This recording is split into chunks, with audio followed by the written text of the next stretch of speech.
চাইতেও খারাপ। নাউজুবিল্লাহ বলবেন না? নাউজুবিল্লাহ। কখন খারাপ বুঝবো কেমনে? রব বলেন যখন সে আমার আদেশ আর নিষেধ গুলো মানে তখন সে মানুষ, তখন আশরাফুল মাখলুকাত, তখন ওয়ালাকাদ কাররামনা বানি আদম। যখন আমার আদেশ আর নিষেধ মানে না তখন সে উলাইকা কাল আনআম, বলে সৃষ্টির মধ্যে নিকৃষ্ট, চার পায়ে জানোয়ার হায়াওয়ান, বাল্লুহুম আদল, তার থেকেও খারাপ, কুকুর শুকরের চাইতেও নিকৃষ্ট। কখন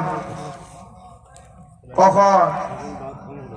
ওই যে আল্লাহর হুকুম যখন মানে না। আছে না নাই সমাজে এরকম আল্লাহর হুকুম মানে না? রব বললেন নামাজ পড়ো, বান্দা নামাজ পড়ে না। রবের হুকুম মানছে না মানে নাই? যেই বান্দা রবের হুকুম মানলো না ও কি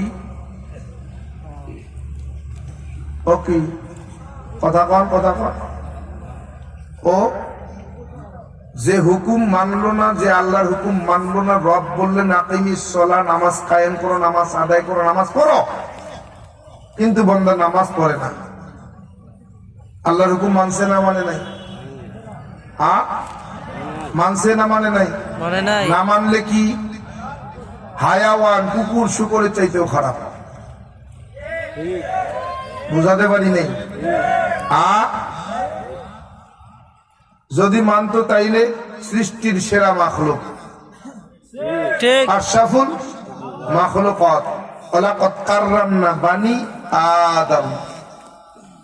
যখন মানবে না তখন উলাইকা কাল আনআম বাল হুম আদল।